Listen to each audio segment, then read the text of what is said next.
Welcome to the Default Profitable Podcast, a show where we dive deep into real strategies behind starting and building consistently profitable businesses.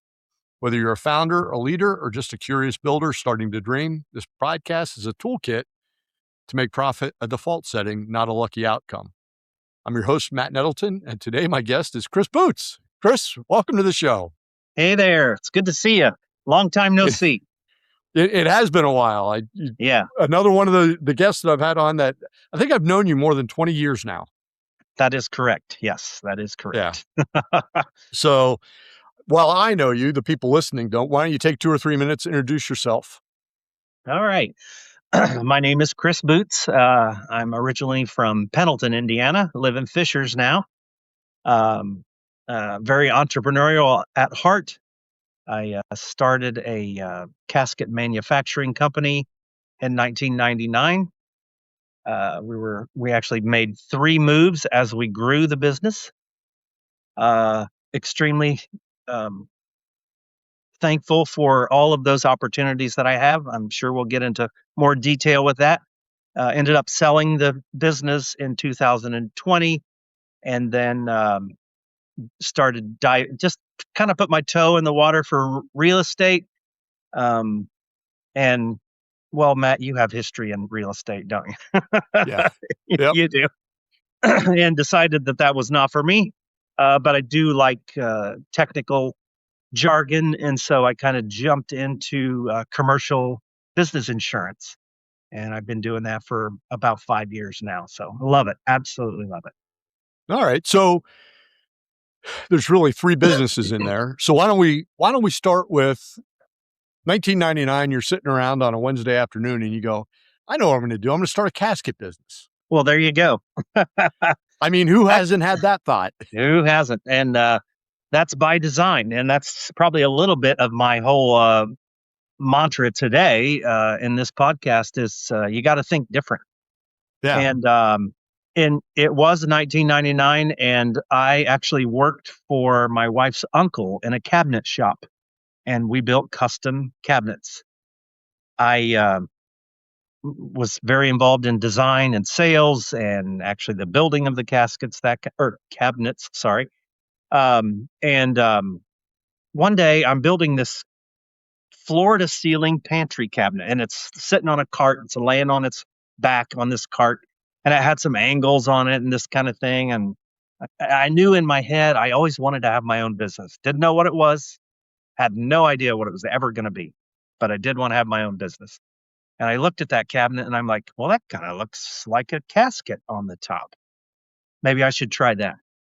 And that's where the seed kind of fell and was planted. So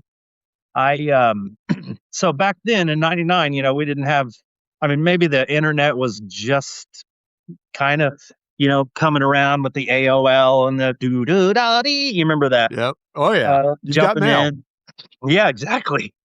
And so it was all a lot of time on the phone. And, I happened to go to a local funeral home. They had some funeral trade magazines. So I'm asking them if I can have those. I really had to work at finding out about caskets, where to buy hardware, how to get involved, all that kind of thing.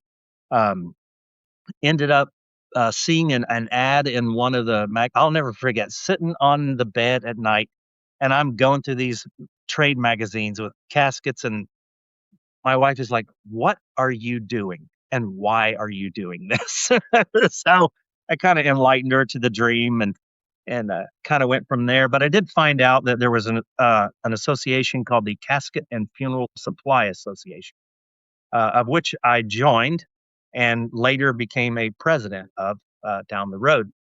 And just kind of, started getting on the phone and calling people and talking to people about where I can buy the hardware, where I can buy, because everything is so specialized when it comes to caskets. And kind of put a business plan together. And it was a 2 or 3 step process of how I wanted to grow the business. But it was jumping in both hands and feet. That's for sure. So what was it? I mean, you had the urge to start your own business, but what was it that made the casket thing so interesting to you? Um, as I mentioned earlier about thinking differently. Right. How many people, just like you said, how many people think about building a casket? Yeah, I could have opened up my own cabinet shop or furniture shop or whatever, but nobody thinks about a casket business. Right. And I got into it at exactly the wrong time. Yeah. Which means what? Well, what that means is when I started getting into it, there used to be hundreds and hundreds of casket companies. There are probably less than 15 today. So there's been so much acquisition. And then when I got into it, the cremation rate was maybe 15 to 20%. Today it's closer to 70%. So there are about 40,000 caskets less used every year because of the growth of cremation. So I got in it right when cremation started skyrocketing. People were getting bought out. But that was a little bit of a driver because at the time there was a company out of Syracuse, New York called Marcellus Casket Company. They had built high end caskets for all the presidents, all the mafia, you say it, everybody on the East Coast that had money. And but they had just been bought out by a large funeral home conglomerate. And the deal was you couldn't buy Marcellus caskets unless you sold your funeral home to this big funeral home conglomerate. So I created a space where it's a really high end, high quality casket that people just couldn't get anymore. And so that helped thinking differently. That helped the growth. So So one of the things, if you think back to 99, like obviously you had to figure out, the hardware and and the specific things for the casket business, but were there any business processes that you were stumped that you just didn't realize you would have to know about? yes. The well, one of the main things. So the first phase of the business plan was to go to other casket companies. There was a place in Boston and there was a place in Richmond, Indiana that they made hardwood caskets, and I approached them about buying parts. So I brought their parts in, manufacture or put the caskets together, stained and finished, sprayed it, put our own label on it, and went from there. And that worked for about a year. And after that, we decided that there were quality issues with those parts, so we really needed to make our own parts. So this is where the hard part came in. So I'm buying machinery that I talked to a machinery dealer and he said, "Hey, this particular machinery will make that part that you want." So I'm buying that machine and I'm buying another machine. And, I'll never forget going to a training in Atlanta, Georgia after I'd purchased this CNC, which stands for computerized numeric control router, wood router. So it would cut wood. Um, and I'm sitting in the training class in Atlanta.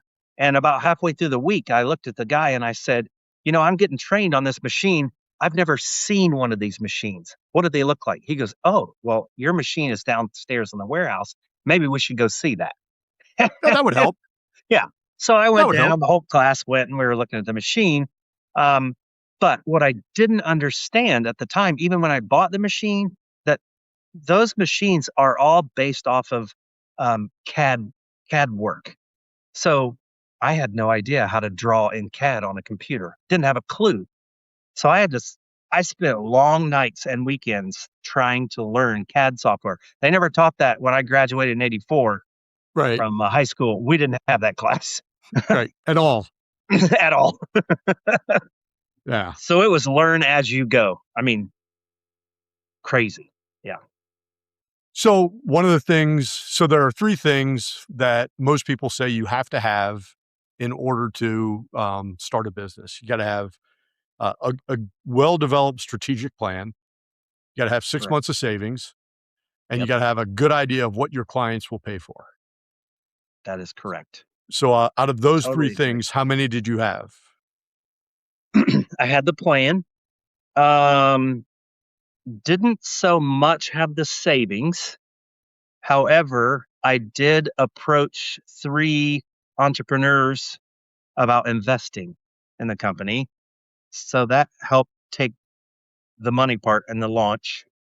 And then, what was the third one? I've already forgotten. Right, a clear understanding of what your prospects will pay for. Yes. So, in visiting local funeral homes, they were kind enough to tell me exactly what the business or what other competitors were paying, and it's a dog eat dog world out there. I mean, yes, I had uh, the local star, as far as, hey, he's here, Yeah. let's buy from him. But a lot of people would, and because in the funeral business, they do what they call right pre-need. So somebody goes in and buys their funeral insurance long before. And so, a lot of funeral directors were like, well, we don't even know if you're going to be here in another year or 2 or 5 years as far as that goes. So I had to overcome some of that objection as well. So So you ran that business for 21 years yes, I did. and you sold it in 2020. Was that Yeah. before or after COVID shut the world So down? technically, I sold it in 2017 prior to COVID. Ah, And so got my money at that point, told the new buyers, hey, I'll stick around and run the business for you. And they were like, yes, that's great. Let's do that. So COVID happens, and all of a sudden, nobody's buying caskets. Everybody's being cremated. Couldn't have funerals, nothing. So, we're laying employees off and this and that. And so I pretty much told the buyers, I said, you know what? I've already got my money. I'm moving to Florida. And that's what we did. so you go to Florida and Yep, this is when you dabbled in real estate. I You did. stuck your toe in. I did. And things were hot in the real estate business in Florida, Yeah, but you could go out without a mask. you really could. And nobody told them that there was a COVID. Nobody knew Yeah. Yeah. it. And so yeah, I just the agents. I'm sorry to say if there are any Florida agents listening to this, I'm really sorry, but they just are ruthless and they don't return calls and they look down upon anybody new. And I was like, I'm not playing this game. Yeah. So I didn't do that much longer. All So right. So you did that for a while. Then in 2024, you moved back I, to Fishers? I did. 2023. Yes. So actually, while still in Florida, I'm on the Lido Beach in Sarasota, right by St. Armand Circle. And there's a guy and his wife sitting just, I don't know, 20 feet from us. All day we're talking. And he's like, well, what do you do? I said, well, I don't really know. I'm trying to figure that out. I used to own a casket company. He said, oh, you owned a casket company? I said, yeah. He goes, well, that's funny. He goes, I insure the Casket and Funeral Supply Association. And I said, well, that's strange. I'm the past president of the association. He goes, well, do you know Katie and Johnny that run the association? I said, yeah, I hired them to run the association. He goes, you need to go get your insurance P&C license and let's go sell some insurance. And so that's what 6 weeks later, I'm selling insurance. All right. Yeah. And so you were living in Florida. Why'd you move back to Indiana then? Grandkids. There's a scripture in the Bible about replenishing the earth, and my 4 daughters took it very, very personally. So we just Obviously. found out number 12 is on the way, and the oldest is only 6. So That is impressive. yeah, thank you. And I'm jealous. Yeah, well, there you go. So you get into the insurance business and now you're calling Yeah, on businesses. Obviously you've got experience spinning up, running, starting, and selling a business. right. What are some of the things that you had to learn about insurance? I learned that I bought commercial business insurance for 21 years and had no idea what I was buying. And most people don't. Most people are klutz. Right. And so, I kind of went into it with a real hunger and desire. People will talk about, oh, well, you have to take the test so many times. I'm like, nope, I'm taking the test once.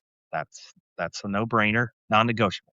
Right. And went in there and did that. And learned a lot about the different aspects. I learned that I don't care for personal lines insurance, homeowners and auto. I wouldn't wish that on anybody, but somebody has to do it, right? And the people that do it, that love it, they're good at it. But um, going out and kind of speaking the language of a commercial business owner is huge. They find out that I have purchased commercial business insurance. That means something to them. One of my niches that I go after in my target markets are funeral homes. So I work with funeral homes. I insure funeral homes all the way from Los Angeles clear up through Pennsylvania, up that way. So, and have really enjoyed getting to know them. I worked really hard in the casket business and establishing the name. CJ Boots Casket Company was the name. So I used to write trade journal articles. I would speak at national conventions, local conventions, that kind of thing. And so after getting into the commercial insurance business, the name is still there. And as a matter of fact, the company that I sold to still uses the name. So people see that out there. So it works out. You just gotta spread your wares, is what I say. That So you do. That you yeah, do. It sounds like you still have a passion for that piece of the economy that's the funeral business. I do. I actually still serve on the board of directors for the Casket and Funeral Supply Association. We just had our annual conference 2 weeks ago in Indianapolis. So yes, very much a passion for it. So All right. So if you look back, what's the thing that you wish you knew when you started?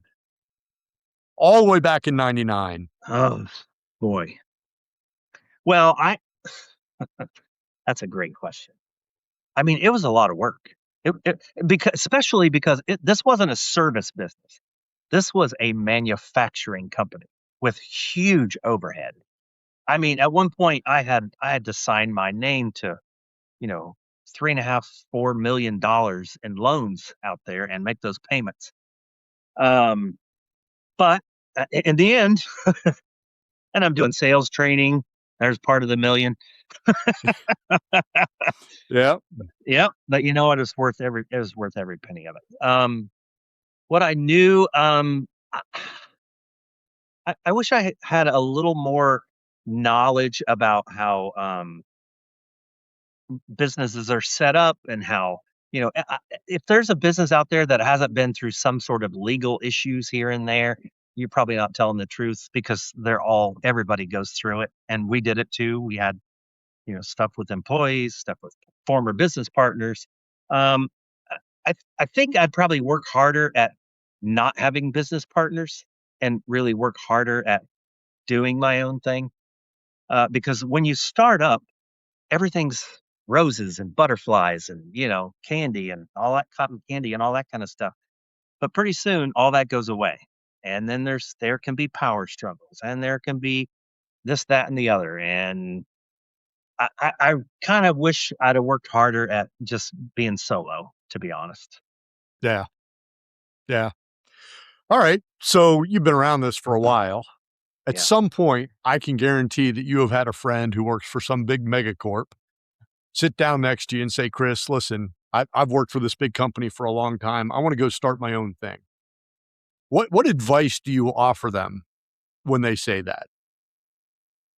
Um, Probably my biggest advice is, well, I had a motto when I started, and I'm a firm believer in it. And that is, don't be afraid to go out on a limb because that's where the fruit is.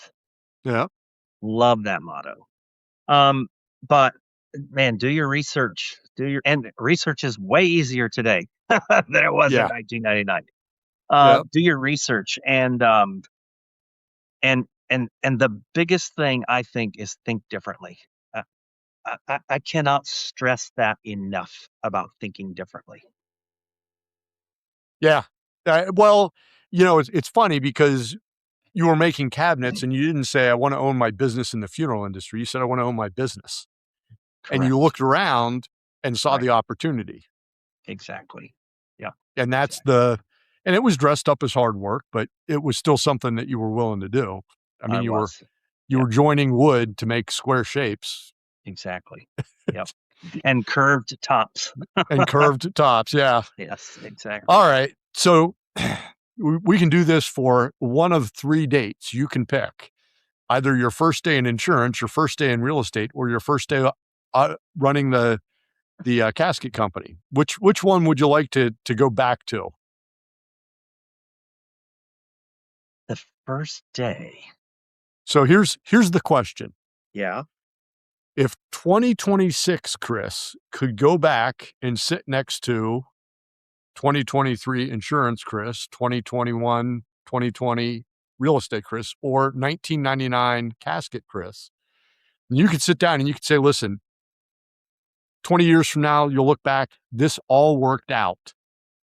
But tomorrow, in your first day at work at your new company, here's the number one first thing you need to work on. What would that be? That would be,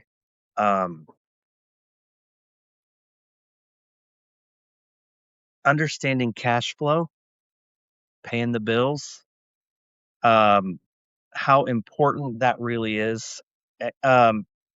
Because not only am I building, excuse me, am I building caskets, but I also have to do sales. And I also have to have employees and be the HR guy and sign up for insurance and get the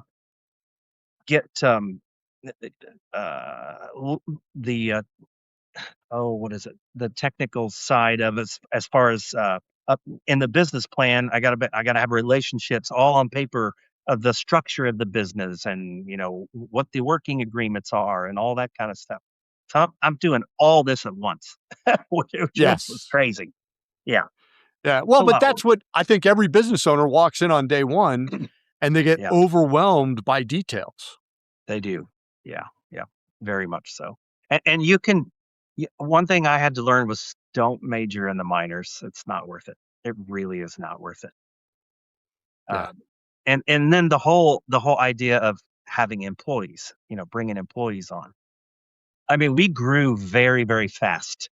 As a matter of fact, we received a award from Indiana University's Kelley School of Business for the Growth 100 Award, and we got that for 3 consecutive years. Well, that's great for the honor in the print, but you got to manage the cash flow and the growth of the business as well. So, Right. And you were in a pretty heavy overhead world, so cash yeah, flow was a real deal. oh, it was a real deal. Yeah, yeah, yeah. It was a real deal. I don't ever wish that on me again.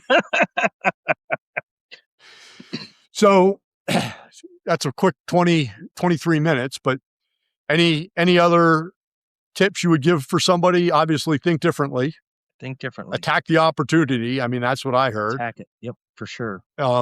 Anything else you'd suggest to a I relatively new? I would say, I didn't go to college. I don't have a degree. I did all this on the fly. I mean, this was the thing. It can be done. But I read a lot. I read every business book I could find. I read everything I could find on Casket World. Have done that on insurance as well. Um, and it may sound crazy, but there's an author that's Napoleon Hill. Love his book, Think and Grow Rich. If people could just get the title down Yeah, and think, they yeah, would grow rich. they really would. They really Yeah. would.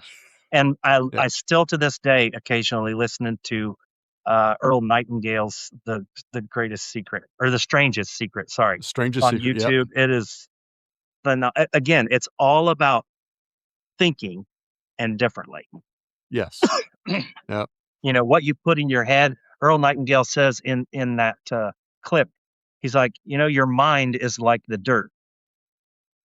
The dirt, you put the seed in the ground and it produces. So what you put in your head is important. That's really, Yes. really important. So Yeah. All right. Well, I think that's a good place to wrap up. That's pretty yeah, solid advice. So, it's Chris, great. thanks for Great. being a guest. Hey, it's great connecting with you again, my friend. Absolutely. Yep. For more information about Chris, his business, his insurance company, and some of the books and materials he recommends, go to the show notes on defaultprofitable.com. If you like what you're hearing, you can help us 3 ways. Leave a review, hit subscribe, share an episode. We'll be back next week. Until then, stay focused, keep working, stay profitable.